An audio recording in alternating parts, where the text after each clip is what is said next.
பெரியகுளம் பேரூராட்சி மன்ற கவுன்சிலர்கள் கூட்டம் பேரூராட்சி அலுவலகத்தில் நடைபெற்றது. இந்த கூட்டத்திற்கு தலைவர் வேதநாயகி ஆளவந்தார் தலைமை தாங்கினார். செயல் அலுவலர் ஜேம்ஸ் டி சாமி முன்னிலை வகித்தார். இதில் துணைத் தலைவர் பலராமன் மற்றும் கவுன்சிலர்கள் கலந்து கொண்டனர். கவுன்சிலர் பாரத்குமார், மரக்காணம் பங்களா வீதியில் 50 ஆண்டுகளுக்கும் மேலாக மீன் மார்க்கெட் செயல்பட்டு வந்தது. இங்கு வியாபாரிகளின் நலன் கருதி பாராளுமன்ற உறுப்பினர் தொகுதி மேம்பாட்டு நிதியிலிருந்து 26 லட்சம் ரூபாய் மதிப்பில் புதிதாக 26 கடைகள் கட்டப்பட்டுள்ளன. இங்கு மீன் வியாபாரம் செய்ய ஒரு சிலருக்கு போதிய கடைகள் இல்லை. இந்த பிரச்சனையை அரசு அதிகாரிகள் தான் பேசி முடிவு செய்ய வேண்டும். ஆனால் எந்தவித முன்னறிவிப்பும் இல்லாமல் இங்கு செயல்பட்ட மீன் மார்க்கெட் தற்பொழுது 4 கிலோமீட்டர் தூரத்தில் கிழக்கு கடற்கரை சாலையோரம் அமைக்கப்பட்டுள்ளது. இதுபோல் கிழக்கு கடற்கரை சாலையோரம் தற்பொழுது மீன் மார்க்கெட் செயல்படுவதால் பொதுமக்களுக்கு பெரும் சிரமமாக உள்ளது. மேலும் சாலை விபத்துகளாலும் பொதுமக்கள் பாதிக்கக்கூடிய நிலையும் ஏற்படும். எனவே பங்களா தெருவில் கூடுதல் கடைகளை கட்டி மீண்டும் இதே பகுதியில் மீன் மார்க்கெட் செயல்பட உரிய நடவடிக்கை எடுக்க வேண்டும் என கூறினார். இவரது கோரிக்கையை தயாளன், பிரபாகரன் உள்ளிட்ட கவுன்சிலர்களும் வரவேற்றனர். இதனைத் தொடர்ந்து ஒரு சிலர் எதிர்ப்பும் தெரிவித்தனர். இதன் காரணமாக கவுன்சிலர்களுக்கு இடையே கடும் வாக்குவாதம் ஏற்பட்டது. அப்போது செயல் அலுவலர் சாமி பங்களா தெருவில் மேலும் புதிய கடைகள் கட்டி இதே இடத்தில் மீண்டும் மார்க்கெட் அமைக்க உரிய நடவடிக்கை எடுக்கப்படும் என கூறினார். இதன் காரணமாக பேரூராட்சி கூட்டத்தில் சிறிது நேரம் பரபரப்பு ஏற்பட்டது.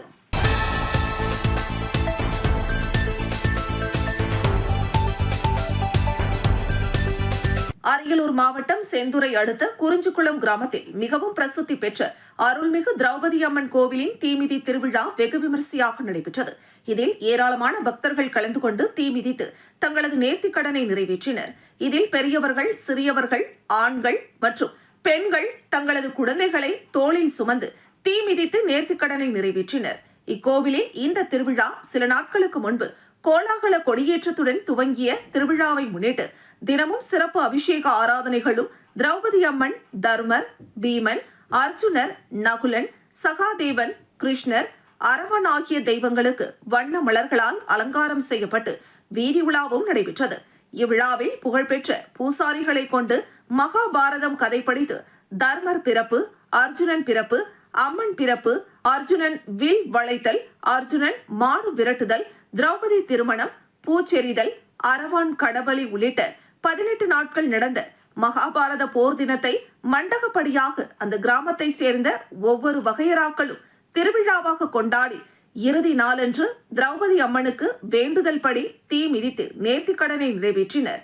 முன்னதாக காப்பு கட்டி விரதமிருந்த பக்தர்கள் ஏல்கரையிலிருந்து பூங்கரகத்துடன் பம்பை மேளம், நாதஸ்வரம், மங்கள இசையோடு முக்கிய வீதிகள் வழியாக வந்த பக்தர்கள் கோவில் அருகே அமைக்கப்பட்ட அக்னி குண்டத்தை சுற்றி வலம் வந்து அக்னி குண்டத்தில் இறங்கி தீ மிதித்து தங்களது நேர்த்திக் கடனை செலுத்தினர். இதில் 1000த்திற்கும் மேற்பட்ட பக்த கோடிகள் கலந்து கொண்டு அம்மனின் அருளாசி பெற்று சென்றனர்.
தனலட்சுமி சீனிவாசன் பல்கலைக்கழகத்தில் இப்தார் நோன்பு திறக்கும் நிகழ்ச்சி மற்றும் சமூக நல்லிணக்க விழா. பல்கலைக்கழகத்தில் தனலட்சுமி சீனிவாசன் பல்கலைக்கழக மாண்புமை வேந்தர் சீனிவாசன் தலைமை வகித்து தலைமை உரை ஆற்றினார். இந்த நிகழ்வில் 45க்கும் மேற்பட்ட ஆலிம்களுக்கு நலத்திட்ட உதவிகள் வழங்கினார். இந்த நிகழ்வில் திருச்சிராப்பள்ளி ஜமால் முகமது கல்லூரியின் செயலாளர் மற்றும் தாளாளர் டாக்டர் காஜா நஜுமுதீன், ஸ்ரீ ராமகிருஷ்ணா கல்வி நிறுவனங்களின் செயலாளர் விவேகானந்தன், பெரம்பலூர் மறைவட்ட குரு பங்கு தந்தை பேரருட் ஸ்விக்கின் ஆகியோர் சிறப்புரை ஆற்றினர். மேலும் பெரம்பலூர், லப்பை குடிகாடு, களத்தூர், முகமதுப்பட்டினம், வாலிகண்டபுரம், துறைமங்கலம், செஞ்சேரி, அரும்பாவூர், பூலாம்பாடி, விஸ்வக்குடி ஆகிய ஊர்களின் பள்ளிவாசல் தலைவர்கள் உட்பட முக்கிய பிரமுகர்கள் உள்ளிட்ட 5000த்திற்கும் மேற்பட்டோர் கலந்து கொண்டனர்.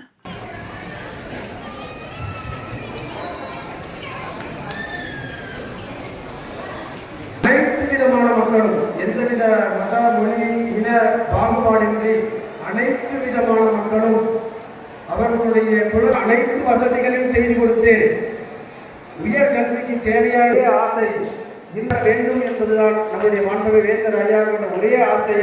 இங்கு கூடியிருக்கின்ற அனைத்து இஸ்லாமிய பெருமக்களும் உங்களுடைய கடவுள்களை பிரார்த்தனை வருகிறோம். இங்கே சிறப்பு விருந்தினராக பங்கு பெற்றிருக்கின்ற ஜமாத்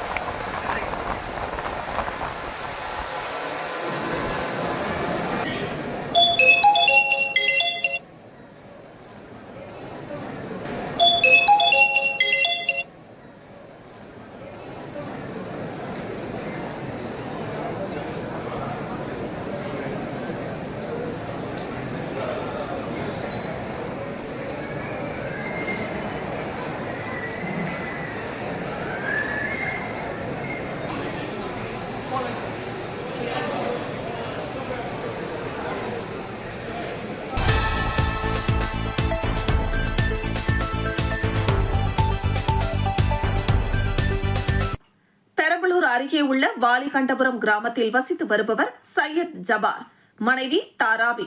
இவர்களுக்கு 4 மகன்கள், 3 மகள்கள் உள்ளனர். இவர்கள் அனைவரும் திருமணமாகி தனித்தனியே வசித்து வருகின்றனர். இதில் சையத் ஜபார் இறந்துவிட்ட நிலையில் தாராபி சிறிது உடல்நலம் பாதிக்கப்பட்ட தனது கடைசி மகள் அஸ்ரத் பியுடன் வாலிகண்டபுரம் முஸ்லிம் தெரு ரேஷன் கடை பகுதியில் வசித்து வந்துள்ளார். இந்த நிலையில் நேற்று இரவு வழக்கம் போல் சாப்பிட்டுவிட்டு உள்ளே தூங்கிக் கொண்டிருந்தார். இதில் இன்று அதிகாலை வீட்டின் பின்புறம் உள்ள 2 கதவையும் உடைத்து உள்ளே நுழைந்த முகமூடி அணிந்த டவுசர் கொள்ளையர்கள் 4 பேர் தூங்கிக் கொண்டிருந்த தாராபியை எழுப்பி, வீட்டில் நகை பணம் இருப்பது எங்களுக்கு தெரியும், அதை எடுத்துக் கொடுக்கும்படி கேட்டுள்ளனர். அதற்கு மறுத்து கூச்சலிட்ட தாராபியை இரும்பு கம்பியால் தாக்கியுள்ளனர். தாராபி கையை நீட்டி கத்திய போது அவரது கையை கத்தியால் வெட்டியுள்ளனர். இதனால் தாராபி அங்கு மயக்கமடைந்து தரையில் கீழே விழுந்துள்ளார். உடன் வந்த அவரது மகள் அஸ்ரத் பி பயத்தில் பீரோ சாவியை எடுத்து அவர்களிடம் கொடுத்துள்ளார். பீரோவை திறந்த டவுசர் கொள்ளையர்கள் அதிலிருந்த 25 பவுண்ட் நகை மற்றும் 12,000 ரூபாய் பணத்தை எடுத்துக்கொண்டு வீட்டின் வெளிப்புற கதவை தாழிட்டு மூடிவிட்டு தப்பி சென்றுள்ளனர். மேலும் செல்போனையும் பறித்து சென்றுள்ளனர். செய்வதறியாமல் அஸ்ரத் பி இருந்த நிலையில் சற்று நேரம் கழித்து மயக்கத்தில் இருந்த தாராபி எழுந்து அருகில் இருந்தவர்கள் உதவியுடன் தனது மகன்களை வரவைத்து இதுகுறித்து மங்களமேடு காவல் நிலையத்திற்கு தகவல் கொடுத்துள்ளனர். மேலும் காயமடைந்த தாராபியை சிகிச்சைக்காக பெரம்பலூர் அரசு மருத்துவமனைக்கு அழைத்து சென்றுள்ளனர். தகவல் அறிந்து சம்பவ இடத்திற்கு வந்த மாவட்ட காவல் கண்காணிப்பாளர் அனிதா மற்றும் காவல்துறையினர் கைவிரல் ரேகை நிபுணர்கள் கொண்டு வீட்டில் ஆய்வு செய்து கொள்ளையடித்து சென்ற டவுசர் கொள்ளையர்கள் யார் என்பது குறித்து விசாரணை மேற்கொண்டு தேடி வருகின்றனர். 65 வயது மூதாட்டியை தாக்கிவிட்டு நகை பணத்தை கொள்ளையடித்து சென்ற சம்பவம் அப்பகுதியில் பெரும் பீதியை ஏற்படுத்தியுள்ளது.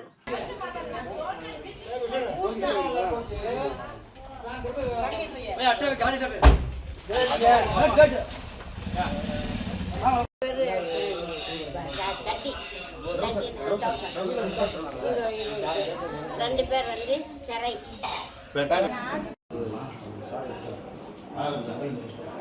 இப்போ ஒரு எடுத்தாங்க தெரியுமா? அவங்க கிட்ட கொடுத்தாங்க எடுத்து போட்டாங்க. இப்போ ஒரு இது எடுத்தாங்க. அது நல்லா எடுத்தா. காபவுன் மோதி ஒண்ணு. அது இங்க செக் பண்ணிடுங்க. செக் பண்ணுங்க. தாங்க வந்தாங்க. अच्छा ஜாக ஆதே. பாய் அலி பாய் இங்க தானே இருக்கீங்க? மரணம் சொல்றாங்க. 4 பேர் வந்தா குச்சல மூஞ்சி போட்டா அப்படி சொல்லுது. அதை இதை வச்சிருந்தது வச்சு அடிக்கும் அந்த அம்மாவுக்கு ரத்தம் வருது. அடுத்து ஏதாவது சொல்லும் உங்களுக்கு கட்டி வச்சது இங்கே கிழிச்சான்னு சொல்லி இதில் ஒரு கிளியர் இருக்குது. அதுக்கப்புறம் சாவியை கூட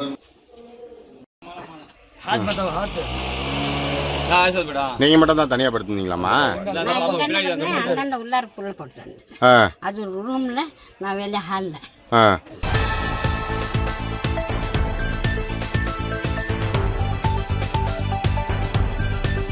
விழுப்புரம் விழுப்புரம் மாவட்டம் திண்டிவனம் அடுத்த மேல்பாக்கத்தில் அமைந்துள்ள அண்ணா பல்கலைக்கழகத்திற்குட்பட்ட அரசு பொறியியல் கல்லூரியில் 2025ஆம் ஆண்டு கல்வியாண்டிற்கான பட்டம் வழங்கும் விழா கல்லூரியின் முதன்மை மாநாட்டு அரங்கில் நடைபெற்றது. அண்ணா பல்கலைக்கழகத்தின் தொழில்துறை பொறியியல் பேராசிரியரும் கல்வி பாடத்திட்ட மைய இயக்குநருமான டாக்டர் பாஸ்கர் தலைமை தாங்கினார். கல்லூரியின் புல முதல்வர் டாக்டர் அருளரசன் அனைவரையும் வரவேற்றார். இந்த விழாவில் மெர்சிடிஸ் பென்ஸ் ஆராய்ச்சி மற்றும் மேம்பாட்டு மையம் பெங்களூர் நிறுவனத்தின் மூத்த தொழில்நுட்ப தலைவர் பிரேம்குமார் சிறப்பு விருந்தினராக கலந்து கொண்டு மாணவர்களுக்கு பட்டங்களை வழங்கி சிறப்புரையாற்றினார்.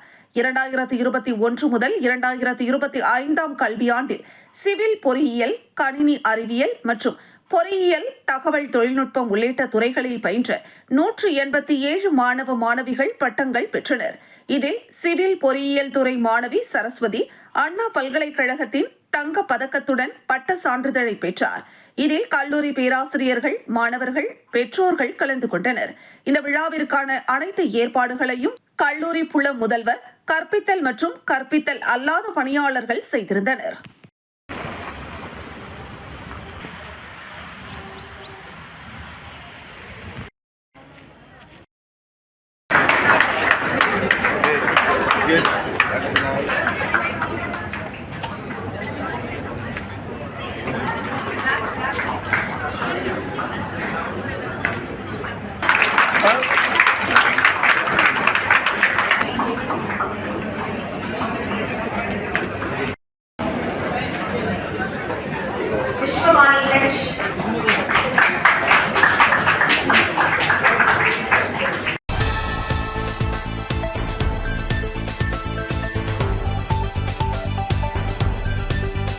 முன்னாள் பாராளுமன்ற உறுப்பினர் சசிகலா புஷ்பா செய்தியாளர்களிடம் பேசுகையில், தூத்துக்குடி மாவட்டத்தில் சிறுமி கொலை செய்யப்பட்டது தமிழகத்தில் இது 39வது சம்பவம். தூத்துக்குடி மாவட்டத்தில் பாராளுமன்ற உறுப்பினர் கனிமொழி, அமைச்சர் கீதா ஜீவன் என 2 பெண்கள் இருக்கும் இந்த மாவட்டத்தில் இதுபோன்ற அராஜகம் நடைபெற்றுள்ளது. அவர்கள் பெண்களுக்கு உண்மையில் மரியாதை கொடுப்பவர்களாக இருந்தால் 2 பேரும் தங்களது பதவிகளை ராஜினாமா செய்ய வேண்டும். 14 மணி நேரமாக வழக்கு பதிவு செய்ய அலைக்கழித்து 5 நாட்கள் ஆகியும் கொலை செய்த குற்றவாளிகளை கண்டுபிடிக்க முடியாத துப்பில்லாத திமுக ஆட்சி. பெண்களுக்கு இவர்கள் கொடுக்கும் பணம் தேவையில்லை. தமிழகத்தில் பெண்களுக்கு பாதுகாப்பு இல்லை. மகளை பறிகொடுத்த தாயை பார்த்துவிட்டு வருகிறோம். அந்த தாயின் கண்ணீருக்கு திமுக அரசாங்கமோ, பாராளுமன்ற உறுப்பினர் கனிமொழி, அமைச்சர் கீதா ஜீவன் பதில் கூறுவார்களா? முதல்வர் மு.க. ஸ்டாலின் இதுவரை வந்து பார்க்கவில்லை. நிர்பயா வழக்கினை அவ்வளவு பேசுகிறோம். இந்த சிறுமியின் குடும்பத்திற்கு ஆறுதல் சொல்ல தமிழக முதலமைச்சர் வர வேண்டும். இல்லையென்றால் திமுகவிற்கு பெண்கள் வாக்கு கிடைக்காது. புகார் கொடுக்க சென்ற சிறுமியின் பெற்றோரை காவல்துறையினர் மிகவும் அவமானமாக பேசியுள்ளனர். காவல்துறை உடனடியாக தேடியிருந்தால் அந்த சிறுமியை பாதுகாத்திருக்கலாம். 300 மீட்டர் தூரத்தில் தான் அந்த சடலம் கிடைத்துள்ளது. அதுவும் அவரது உறவினர்கள் தான் கண்டுபிடித்துள்ளனர். அப்படி என்றால் தமிழகத்தில் காவல்துறை எதற்கு? காவல் நிலையம் எதற்கு? காவல்துறையின் கையை திமுக அரசு கட்டி போட்டுள்ளது. திமுக அரசு வீட்டுக்கு போக வேண்டும். தூத்துக்குடி மாவட்டத்தில் 2 பெண்கள் அரசு நடத்துகிறீர்கள். முடியவில்லை என்றால் ராஜினாமா செய்துவிட்டு செல்லுங்கள். ஒவ்வொரு பெண்ணையும் தமிழகத்தில் பலி கொடுக்க தயாராக இல்லை. தமிழகத்தில் பெண்களுக்கு பாதுகாப்பே கிடையாது. இந்த ஆட்சியை வீட்டிற்கு அனுப்புவதற்கு தூத்துக்குடியில் இருந்து சூளுரை. தூத்துக்குடி மண் வீரமிக்க மண். இங்கு ஒரு பெண்ணிற்கு நடந்த அநீதிக்கு தமிழகத்தில் ஒவ்வொரு பெண்ணும் பாடம் புகட்டுவார்கள் என்றார். தூத்துக்குடி மாவட்டத்தில் சிறுமி பாலியல் வன்கொடுமை செய்யப்பட்டு மிக அராஜகமாக கொடூரமாக கொலை செய்யப்பட்டிருக்கக்கூடியது 39வது பாலியல் வன்கொடுமை இந்த தமிழ்நாட்டில். மு.க. ஸ்டாலின் அவர்களுடைய அரசாங்கத்தினுடைய கேவலமான ஒரு நடைமுறையை நாங்கள் பார்க்க முடியுது. இதற்காக எங்களுடைய மாநில தலைவர் திரு நயினார் நாகேந்திரன் அவர்கள் உடனடியாக சென்று பாருங்கள்.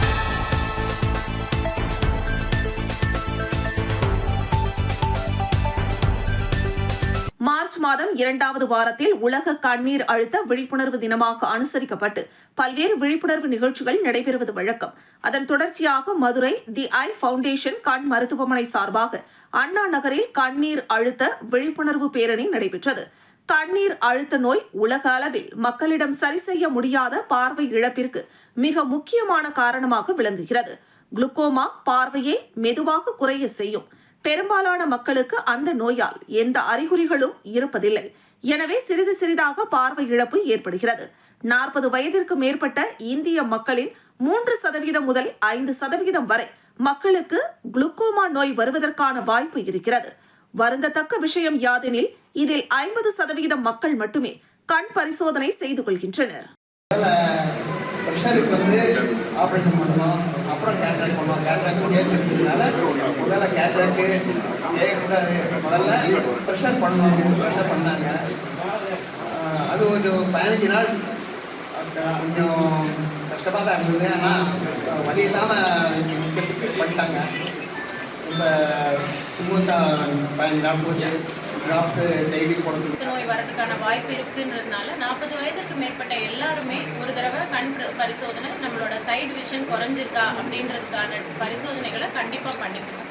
குளோக்கோமாக்கு ட்ரீட்மெண்ட்ஸ்னு பார்த்தீங்கன்னா ஐ ட்ராப்ஸ் மூலமாக கண்ட்ரோல் பண்ணலாம் மைல்ட் ஸ்டேஜஸில், இல்லை லேசர்ஸ் பண்ணிக்கலாம், இல்லைன்னா சர்ஜரிஸ் இருக்குது. Advance surgeries like trabeculectomy, minimally invasive glaucoma surgery எல்லாமே இருக்குது. இது எல்லாமே நம்ம ஐ ஃபவுண்டேஷன் ஹாஸ்பிட்டலில் அவைலபிளாக இருக்குது. ஸோ மக்கள்கிட்ட வந்து 40 வயதிற்கு மேலே எல்லா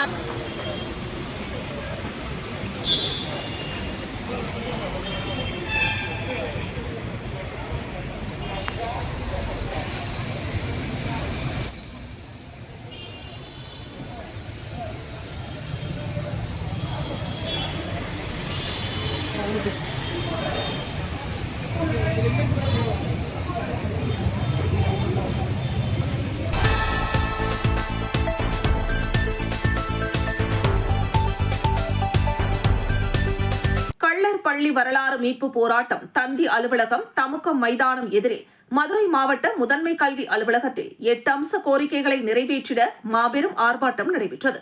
கள்ளர் பள்ளிகளை பள்ளி கல்வித்துறையுடன் இணைக்கும் முயற்சியில் அரசாணை 40 ரத்து செய்ய வேண்டும்.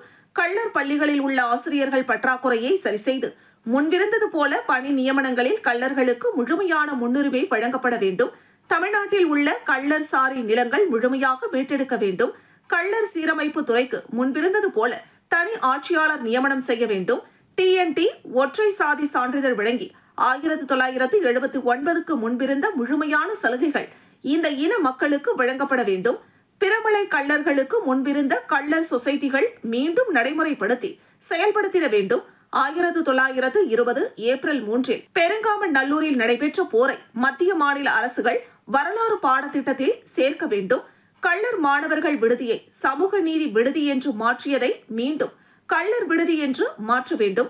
மாவட்ட முதன்மை கல்வி அலுவலகம் முன்பாக அனைத்து கள்ளர் கூட்டமைப்பின் ஒருங்கிணைப்பில் பிற்படுத்தப்பட்ட மிகவும் பிற்படுத்தப்பட்ட சீர் மரபினர் மக்கள் கூட்டமைப்பு சார்பாக இந்த 8 அம்ச கோரிக்கைகளை வலியுறுத்தி கவன ஈர்ப்பு ஆர்ப்பாட்டம் நடைபெற்றது.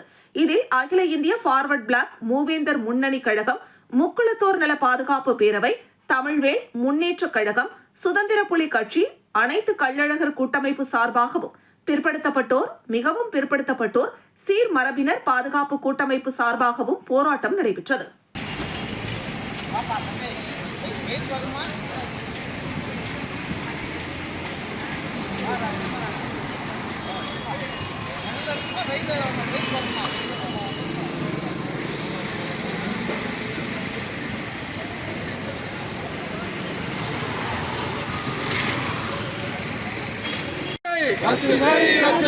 அரசு ஆணை 40 ரத்து செய்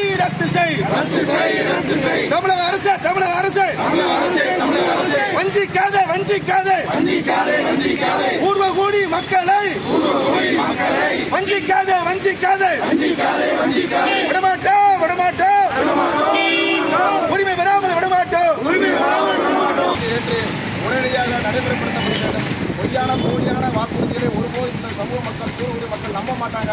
தொடர்ந்து எங்கள் அறவழி போராட்டத்தை இன்று முதல் தொடங்கியிருக்கிறோம். மதுரை மாவட்ட முதன்மை கல்வி அலுவலகத்தில் இன்று தொடங்கக்கூடிய இந்த போராட்டம் வருகின்ற 2026 தமிழகம் முழுவதும் பிரபலமாகவும் நேரடியாகவும் ஒழிக்கும் என்பதை இதன் மூலம் தெரியப்படுத்திக் கொள்கிறோம்.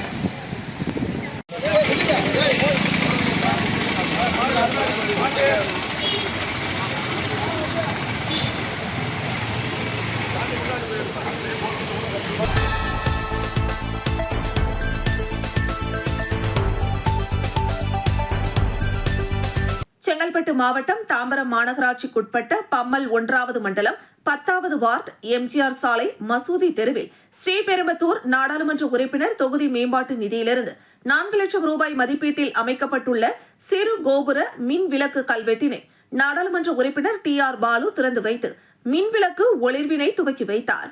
பல்லாவரம் சட்டமன்ற உறுப்பினர் கருணாநிதி, மாநகராட்சி மேயர் வசந்தகுமாரி, துணை மேயர் காமராஜ், மண்டல குழு தலைவர் கருணாநிதி, பம்மல் வடக்கு பகுதி திமுக செயலாளர் ஜெயக்குமார், 10வது வார்டு மாமன்ற உறுப்பினர் மதினா பேகம், 8வது வார்டு மாமன்ற உறுப்பினர் ரம்யா சத்யபிரபு, 12வது வார்டு மாமன்ற உறுப்பினர் சத்யா மதியழகன், மாநகராட்சி மண்டல பொறியாளர் சத்யசீலன் ஆகியோர் மற்றும் பொதுமக்கள் பலரும் நிகழ்ச்சியில் கலந்து கொண்டனர்.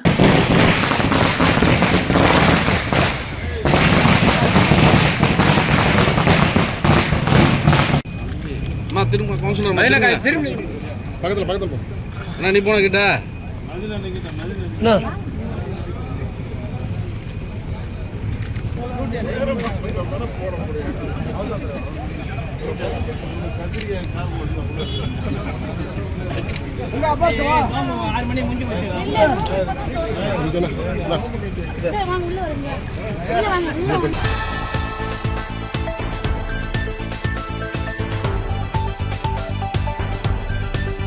திண்டுக்கல் மாவட்டம் பழனி அடுத்த ஆயக்குடி பகுதி தமிழகத்தின் 2வது நெல் சாகுபடி செய்யும் பகுதியாக காணப்பட்டு வருகிறது.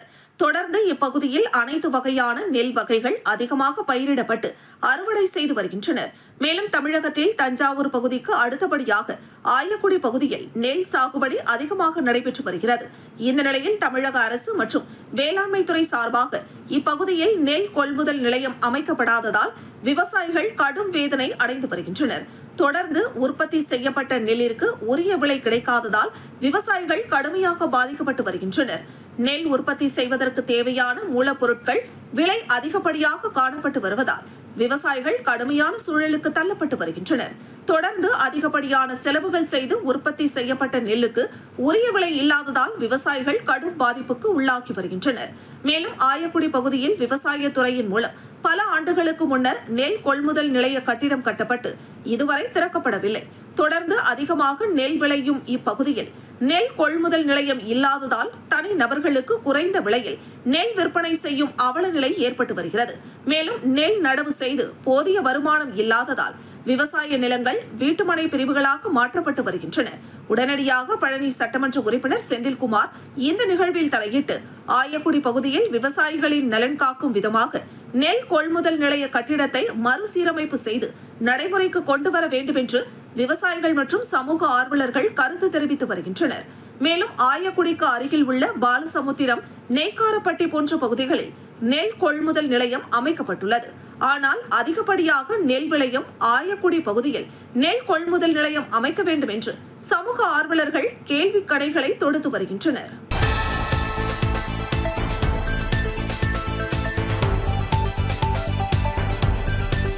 செங்கல்பட்டு மாவட்டம் தாம்பரம் மாநகராட்சிக்குட்பட்ட 1வது மண்டலம் 4வது வார்டு பக்தவச்சலம் தெருவில் ஸ்ரீபெரும்புதூர் நாடாளுமன்ற உறுப்பினர் தொகுதி மேம்பாட்டு நிதியில் அமைக்கப்பட்ட சிறு உயர் கோபுர மின்விளக்கு கல்வெட்டினை நாடாளுமன்ற உறுப்பினர் TR பாலு திறந்து வைத்து மின்விளக்கு ஒளிர்வினை துவக்கி வைத்தார்.